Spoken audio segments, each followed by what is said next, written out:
Delhi police का एक officer एक व्यक्ति को फोन मिलाकर बातचीत करता है। कहता है कि मैं दिल्ली पुलिस का एसीपी विक्रम सिंह राठौर बात कर रहा हूं।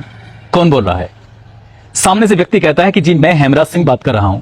और जैसे ही वो अपना नाम बताता है तो पूछा जाता है कि तुम्हारी उम्र क्या है। वो कहता है कि जी मैं 65 साल का हूं, कारोबार मेरा है चलता है, बिजनेसमैन हूं। तभी एसीपी उसको डांटते हुए फटकारते हुए कहते हैं कि तुम्हें शर्म नहीं आती? जिस लड़की से तुम अश्लील चैट कर रहे थे, जिससे अश्लील बातें कर रहे थे, उसकी उम्र लगभग 17 साल के आसपास है और इससे कहीं बड़ी तुम्हारी बेटियां होंगी, इससे कहीं बड़ी तुम्हारी बहुएं होंगी। जैसे ही वो व्यक्ति ये बात सुनता है, एसीपी की डांट सुनता है, वो रोने लगता है, गिड़गिड़ाने लगता है, कहता है कि साहब मुझसे गलती हो गई है। लेकिन एसीपी कहता है ये गलती नहीं, थाने आओगे पुलिस तुमसे अपने तरीके से पूछताछ करेगी, साथ ही जब तुम जेल जाओगे, बाकी की जिंदगी सलाखों के पीछे गुजारोगे और जब लोग तुमसे पूछेंगे कि आखिरकार हुआ क्या था, तब तुम्हें अपने किए पे पछतावा होगा।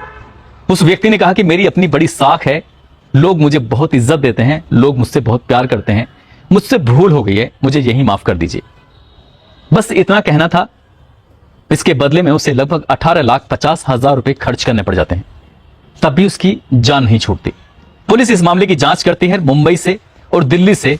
मुंबई की पुलिस राजस्थान पहुंचती है और दिल्ली की पुलिस हरियाणा पहुंचती है, और यह पता करने के लिए कि आखिरकार वो है कौन। तो पता चलता है कि एक 17 साल की लड़की है जिसने अब तक लगभग 140 लोगों के साथ उसने ऐसा ही काम किया है। और जब पुलिस इन्हें पकड़ती है, गिरफ्तार करती है, तो ये चौंकाने वाली बात सामने आती है। ऐसी बातें जिसे सुनने के बाद शायद आप लोगों को सतर्क होना पड़ेगा।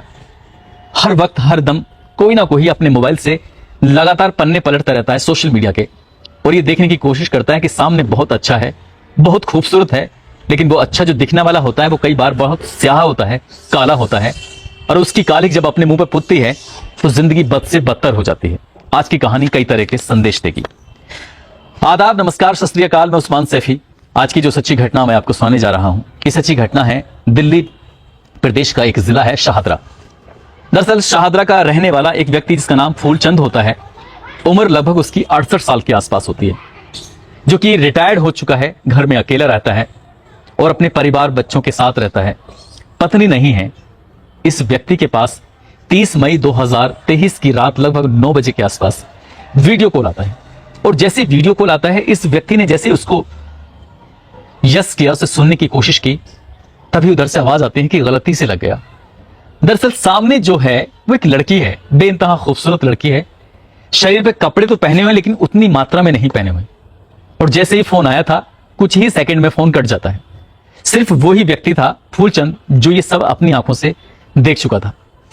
इसके बाद कुछ देर के बाद वो बहुत, जब तक वो फोन आया था काफी देर तक बेचैन रहता है, और जो उसमें तस्वीर दिखाई दी थी एक खूबसूरत सी लड़की की, वो एक दिमाग में बस जाती है, आंखों में बस जाती है। समझ नहीं पा रहा था कि लगभग 20 मिनट बीत जाते हैं, एक बार फिर उसी नंबर से फोन आता है, वीडियो कॉल आ रही थी। अब ये जो व्यक्ति है फूलचंद, ये यहां से जल्दी से दौड़ता हुआ एकांत की जगह में जाता है। एकांत ढूंढ रहा था कहीं ऐसा ना हो कि कोई और उसको देख ले, और ये कॉल इस बार कटी नहीं थी, बिल्कुल पूरी कॉल आई थी। एकांत में कमरे में जाता है, लाइट जलाता है, लाइट जलाने के बाद कमरा अपना बंद कर लेता है, और जैसे ही वीडियो कॉल को ओके करता है, ओके करते ही सामने एक बेहद खूबसूरत लड़की थी, जो पहले अभी ये कह रही थी कि गलती से फोन लग गया था। वो लड़की थोड़ी सी बातचीत करती है, और बातचीत करने के बाद धीरे धीरे करके अपने तन से एक एक कपड़े को उतारने लगती है। वो बुजुर्ग आदमी भी उसके साथ वैसे ही करने लगता है जैसा वो लड़की कर रही थी। दोनों एक दूसरे को देख रहे थे, कपड़े उतार रहे थे, और दोनों ही बिल्कुल न्यूड हो जाते हैं, बिना कपड़ों के हो जाते हैं। कई मिनट तक ये दृश्य चलता रहता है, 4-5 मिनट तक, और जब उस व्यक्ति को पूरी तरह से संतुष्टि हो जाती है, जब वो खुश हो जाता है, उधर से फोन कट जाता है, इधर से भी फोन कट जाता है। फिर वो एक लंबी आराम की सांसें ले रहा था। ऐसा लग रहा था कि न जाने किस दुनिया से वो घूम कर आया है, न जाने उसने अपनी जिंदगी में क्या देख लिया है। बहुत ज्यादा अपने आप को खुशी महसूस कर रहा था।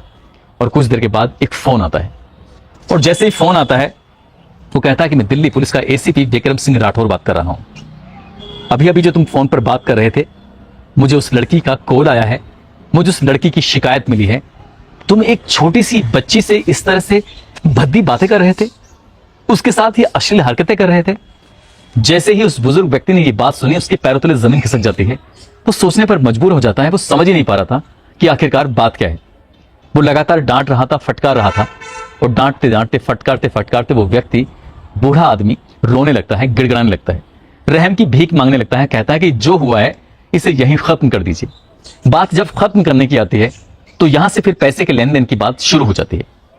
और पैसे के लेन देन की बात शुरू होती है तो उसके अकाउंट में 47,000 रुपए थे।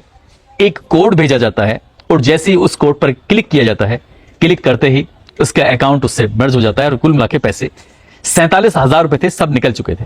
वो समझ नहीं पा रहा था। बार बार धमकियां मिल रही थी कि पैसे और देने पड़ेंगे, यदि पैसे और नहीं दिए तो ये तुम्हारी जो वीडियो है, तुम्हारे जो फोटोग्राफ्स हैं, ये सोशल मीडिया पर अपलोड कर दी जाएंगे। तुम्हारा जो घिनौना गंदा चेहरा है उस समाज को दिखाया जाएगा। तुम्हारे परिवार में फला फला लोग रहते हैं, उनको भी ये चेहरा दिखाया जाएगा। जब कुछ ऐसी धमकियां धमकाने वाली बातें हुई, वो बुजुर्ग व्यक्ति रोने लगता है, गिड़गिड़ाने लगता है। अभी जो उसके पास पैसे थे, अभी जो वो एसीपी से छूटा था विक्रम सिंह राठौर ने, जो उसे 47,000 रुपए लेकर उसकी जान बख्शी थी, उसके पास कई और अधिकारियों के फोन आने लगते हैं। 1 जून आता है, 2 जून आता है, लगातार एक एक दिन बीतने लगता है और धमकियां लगातार मिलने लगती हैं। इधर धमकियां मिल रही थी, इधर वो व्यक्ति बहुत ज्यादा परेशान हो जाता है। हार कर थक कर 5 जून 2023 को थाने पहुंचता है निकटतम, और वहां जाने के बाद वो पूरी कहानी बयां करता है कि आखिरकार उसके साथ हुआ क्या है। अब उसके पास कोई पैसे नहीं बचे, जो भी उसके पास जमा पूंजी थी उसने वो दे दी। वो रिटायर्ड ऑफिसर है, इज्जतदार व्यक्ति है, वो बाकी पैसे किसी से मांग भी नहीं सकता, इसलिए मेरी मदद करो। पुलिस के पास जाता है, अपनी बात कर रहा था। ठीक ऐसा ही एक मामला मुंबई के बांद्रा पुलिस स्टेशन का होता है। वहां भी एक बुजुर्ग व्यक्ति जिसका नाम हेमराज सिंह होता है, वो भी जाकर अपनी कहानी बताता है कि एक मिस कॉल जैसी आई थी, थोड़ी सी बातचीत हुई थी, उसने कहा कि गलती से फोन लग गया था। उसके बाद दोबारा से फोन आता है, दोबारा से फोन आने के बाद बातचीत का सिलसिला शुरू ही नहीं हुआ था कि उस लड़की ने अपने तन से एक एक कपड़े उतारने शुरू कर दिए, और हेमराज सिंह ने भी ठीक वैसा ही करना शुरू कर दिया। लेकिन हेमराज सिंह बिजनेसमैन आदमी, उसके अकाउंट में भी अच्छे खासे पैसे, और उसके पास भी फोन पहुंचता है विक्रम सिंह राठौर का कि मैं दिल्ली पुलिस का एसीपी बात कर रहा हूं। और बातचीत में कब उसकी खाते से 18,50,000 रुपए की रकम निकल जाती है। और उसके बाद भी बात यही नहीं थमती, जब लगातार उसे धमकियां दी जाती हैं कि पैसे और चाहिए। तो जैसे अभी दिल्ली का व्यक्ति था फूलचंद, वो परेशान हो रहा था, ठीक वैसे ही बांदा पुलिस स्टेशन क्षेत्र का वो व्यक्ति हेमराज सिंह भी परेशान हो रहा था। और इसके बाद जब ये निकटतम थाने में जाते हैं, अपनी अपनी एफआईआर दर्ज कराते हैं, तब वो एफआईआर के माध्यम से जिस फोन के माध्यम से बातचीत करने की कोशिश की गई थी, सर्विलांस पे लगाया जाता है। सर्विलांस पे लगाने के बाद ये पता करने की कोशिश की जाती है कि आखिरकार फोन कहां से आया है, किसने किया है। तो जो हेमराज सिंह को फोन किया था वो राजस्थान के भरतपुर है, वहां का एक थाना है गोपालगढ़, और गोपालगढ़ का एक गांव लगता है पीपलखेड़ा। ये फोन तो वहां से किया गया था जो हेमराज सिंह को फोन किया गया था। लेकिन फूलचंद को जिसने फोन किया था, वो फोन किया था मेवात, एक जगह है हरियाणा में, उसी का एक गांव लगता है। उसका गांव का नाम मैं अमाईपुर गांव का नाम है। अमाईपुर से फोन पहुंचा था। अब पुलिस दिल्ली की भी हो और चाहे पुलिस मुंबई की हो, दोनों अपने अपने हिसाब से पहुंच जाते हैं। मुंबई की पुलिस ने भी इन लोगों को गिरफ्तार कर लिया। राजस्थान के भरतपुर का थाना गोपालगढ़, और गोपालगढ़ का गांव पीपलखेड़ा, वहां का एक लड़का था जिसका नाम आरिफ मेब होता है, और दूसरे का नाम रामवीर प्रजापति होता है। जिन दोनों व्यक्ति ने 18,50,000 रुपए की रकम हेमराज सिंह के खाते से निकाली थी। दरअसल कोई लड़की थी ही नहीं, बल्कि एक वीडियो रिकॉर्डेड थी, और उस रिकॉर्डेड वीडियो से वो फोन करते थे, और ऐसे ही उन्होंने फोन करके बात करते थे। उनके पास मोबाइल नंबर होता है, मोबाइल में जो नंबर सेव था ट्रू कॉलर पर, वो विक्रम सिंह राठौर के नाम से सेव था, एसीपी विक्रम सिंह राठौर, दिल्ली पुलिस। कोई भी व्यक्ति, किसी व्यक्ति की हालत खराब हो सकती है। जो डीपी पे फोटो लगाया हुआ है वो भी दिल्ली पुलिस के सचमुच के एक ऑफिसर का लगाया हुआ था।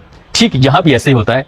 अब दिल्ली पुलिस गई थी हरियाणा के अभाईपुर गांव में। वहां जाकर एक व्यक्ति को जब गिरफ्तार किया जाता है, जिस व्यक्ति ने फोन किया था उसका नाम अलीमुद्दीन होता है, और अलीमुद्दीन लगभग 50 साल का एक व्यक्ति होता है। उस 50 साल के व्यक्ति को जब गिरफ्तार किया जाता है, उसकी जब घर की तलाशी ले रही थी पुलिस, तो तलाशी लेने पर पता चलता है कि उसके पास 8 मोबाइल हैं। उसके खातों की जांच की जाती है, तो जून के महीने में उसके खाते में जो इनकमिंग थी, क्रेडिट हुए थे, लगभग 5 लाख रुपए के आसपास क्रेडिट हुए थे। जो व्यक्ति अभी लड़की बनकर बात कर रहा था वो लड़की था ही नहीं, उसका नाम अलीमुद्दीन होता है, 50 साल की उम्र होती है। अभाईपुर गांव का वो रहने वाला था, मेवात का जो क्षेत्र लगता है। और वो व्यक्ति रोज ऐसे ही फोन करता है, ऐसे ही बातचीत करने की कोशिश करता है, लेकिन उसके टारगेट पे जो होते थे वो बुजुर्ग व्यक्ति होते थे। और इसका खुलासा तब होता है जब 8 मोबाइलों को तलाशा गया, उनकी जो खंगाला गया, उनके अंदर जो वीडियो रिकॉर्ड देखे, उनके जो अंदर फोटोग्राफ्स देखे, तो पता चलता है कि 140 अलग अलग लोगों की वीडियो बनाई गई थी। 140 अलग अलग लोगों से इसी तरह से रकम खींची गई थी। पुलिस उसे गिरफ्तार करती है, वो गिरफ्तार करके दिल्ली लाती है। एफआईआर तो पहले थी उसके खिलाफ, और ये जो 8 मोबाइलों के अंदर जो उसके खिलाफ सबूत मिलते हैं वो अपना आप में पुख्ता होते हैं। बांद्रा की पुलिस जो भरतपुर गई थी उस व्यक्ति को लाती है, वो 2 होते हैं, उनकी भी जांच पड़ताल की जाती है। लेकिन जिस तरह से वो ये क्षेत्र, खासकर हरियाणा का कई क्षेत्र है, राजस्थान के भी कई क्षेत्र हैं, जैसे आपने जामतारा की मूवी देखी होगी, जामतारा क्षेत्र में लोग कॉलिंग करते हैं, वो तरीके अब कॉलिंग की पूरी तरह से बदल चुके हैं। पहले करते थे कि आपका एटीएम ब्लॉक होने वाला है, अब तरीके दूसरे होते हैं, आपको पता ही नहीं चलेगा। आपके फोन पर एक वीडियो कॉल आएगी और वीडियो कॉल को जैसे ही आप ओके करेंगे, ओके करते ही सामने एक लड़की होती है बेहद खूबसूरत। पहले तो वो कोशिश करते हैं कि देखते हैं कि सामने वाला व्यक्ति है कौन, किस तरह का व्यक्ति है। उनके टारगेट पर वो ऐसे लोगों को रखते हैं जो सीधे साधे हो सकते हैं, जिन्हें आसानी से डराया जा सकता है, धमकाया जा सकता है। यदि सामने ऐसा कोई व्यक्ति लगता है कि खतरनाक उनके लिए साबित हो सकता है, तो फोन काट देते हैं और नए टारगेट के लिए कोशिश करते हैं। हर दिन वो लगातार नए नए लोगों को फोन करते हैं। दिन भर में 100-150 कॉल लगने के बाद एक ना एक मुर्गा उनकी जाल में फंसी जाता है। उसके बाद फिर उससे उगाही का दौर शुरू होता है। बहुत कम लोग ऐसे हैं जो थाने पहुंचते हैं अपनी इज्जत के लिए, और थाने में जब कुछ लोग पहुंच जाते हैं तो पुलिस अपना जब ईमानदारी से काम करती है, उन लोगों को गिरफ्तार करती है, तब सच्चाई सामने आती है। इसलिए दोस्तों, इस पूरे घटनाक्रम को सुनाने का उद्देश्य किसी को परेशान करना नहीं है, किसी का दिल दुखाना नहीं है, बल्कि आपको जागरूक करना है, आपको सचेत करना है। आप जब भी मोबाइल चलाएं, आपके पास जब भी ऐसी वीडियो कॉल आए, आपको जब भी कोई इस तरह से धमकाने की कोशिश करे, आपसे जब भी कोई पैसे मांगने की कोशिश करे, तो आप कोई पैसे ना दें, आप उसकी धमक में ना आए, आप उसके बहकावे में ना आए, सीधा नजदीकी पुलिस स्टेशन जाएं। नजदीकी पुलिस स्टेशन जाने के बाद, खासकर साइबर सेल के डिपार्टमेंट में जाने के बाद, अपनी पूरी कहानी बयां करें, और कहानी बयां करने के बाद उनसे मदद मांगें। किसी को कोई पैसे देने की जरूरत नहीं है। आजकल तो लिंक आता है, लिंक जैसे आपके पास आएगा वो कुछ पैसे निकालेंगे, क्योंकि वो सारा मोबाइल का जो एक्सेस है वो आपके सामने क्रिमिनल व्यक्ति के पास होता है। उस खाते से 1 रुपया भी निकलता है तो आपके मोबाइल में उसका मैसेज नहीं जाएगा, बल्कि उसी के मोबाइल में मैसेज आएगा। पहले ही मैसेज से पता चल जाएगा कि इसके खाते में आखिरकार रकम कितनी है। जितनी भी रकम होती है, थोड़े बहुत 2-4 रुपए छोड़कर बाकी के सारे पैसे उसमें से निकाल लेते हैं। आपके साथ इस तरह की वारदात ना हो, जैसे कि 140 लोगों के साथ 17 साल की नकली एक लड़की ने, जो थी ही नहीं, जिसकी वीडियो रिकॉर्डेड थी, उसने 140 लोगों को ठग लिया और अपने अश्लील कपड़े उतार के उनको अपने झांसे में लेकर उनको कंगाल बना दिया।